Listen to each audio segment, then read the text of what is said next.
ജയിലിൽ ഇരുന്നും ഭരിക്കുമെന്നാണ് കേജ്രിവാൾ അറസ്റ്റിലായപ്പോൾ ആം ആദ്മി പാർട്ടി പറഞ്ഞത്. എന്നാൽ കസ്റ്റഡിയിലിരുന്ന് ഭരിക്കൽ കുറച്ച് ബുദ്ധിമുട്ടായിരിക്കുമെന്ന് ഇഡിയുടെ മുന്നറിയിപ്പ്. കസ്റ്റഡിയിലിരിക്കെ കേജ്രിവാൾ ഭരണത്തിൽ നടത്തിയ ഇടപെടൽ ആയുധമാക്കുകയാണ് എൻഫോഴ്സ്മെന്റ് ഡയറക്ടറേറ്റ്. അറസ്റ്റിനെതിരായ പ്രതിഷേധം അതിശക്തമാക്കി നേട്ടമുണ്ടാക്കാൻ ഇടപെടൽ നടത്തുന്നു ആം ആദ്മി പാർട്ടി. ജലക്ഷാമം നേരിടുന്ന മേഖലകളിൽ കൂടുതൽ ടാങ്കറുകൾ എത്തിച്ച് പ്രശ്ന പരിഹാരം കാണണം.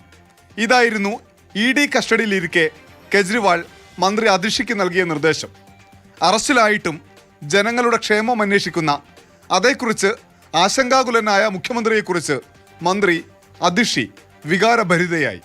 ഡൽഹിയിൽ ഇക്കാര്യം സജീവ ചർച്ചയുമായി. ജയിലിൽ ഇരുന്നിട്ടും ഭരിക്കുന്ന കേജ്രിവാൾ പുറത്തുള്ളതിനേക്കാൾ ശക്തനാകുമെന്ന് ഇഡിക്കും കേന്ദ്ര സർക്കാരിനുമെല്ലാം വ്യക്തമായിട്ടറിയാം. ഇഡി പെട്ടെന്ന് ഇടപെടൽ നടത്തുന്നു. കേജ്രിവാളിന് കമ്പ്യൂട്ടറോ മറ്റ് സ്റ്റേഷനറി സാധനങ്ങളോ ഒന്നും അനുവദിച്ചിട്ടില്ല. പിന്നെങ്ങനെ ഒരു കടലാസിൽ പ്രിന്റ് ചെയ്ത നിർദ്ദേശം മന്ത്രിസഭാംഗത്തിന് നൽകാൻ കഴിയുമെന്ന് ഇഡി പരിശോധിക്കുന്നു. ചിലപ്പോൾ മന്ത്രി അതിഷിയിൽ നിന്ന് മൊഴിയും എടുത്തേക്കും. കേജ്രിവാളിന്റെ ഭാര്യ സുനിത കഴിഞ്ഞ ദിവസം ഇഡി ആസ്ഥാനത്തെത്തി അദ്ദേഹത്തെ കണ്ടിരുന്നു.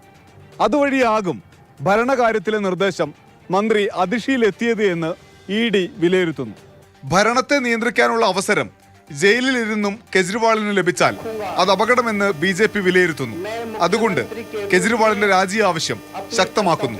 അറസ്റ്റ് രാഷ്ട്രീയ പ്രേരിതമെന്ന് ആവർത്തിച്ചു പറയുന്നു AAP. സമൂഹ മാധ്യമങ്ങളിൽ അതിശക്തമായ പ്രചാരണത്തിന് ആഹ്വാനം.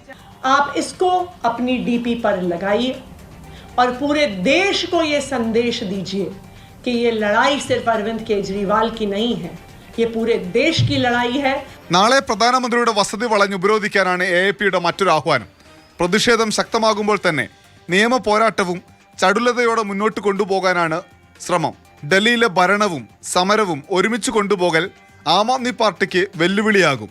ആര് ആ വെല്ലുവിളിയെ മുന്നിൽ നിന്ന് നയിക്കുമെന്നത് പാർട്ടിക്ക് മുന്നിലെ പ്രധാന ചോദ്യവും. ഡൽഹിയിൽ നിന്ന് അനൂപ് ദാസ്, മാതൃഭൂമി ന്യൂസ്.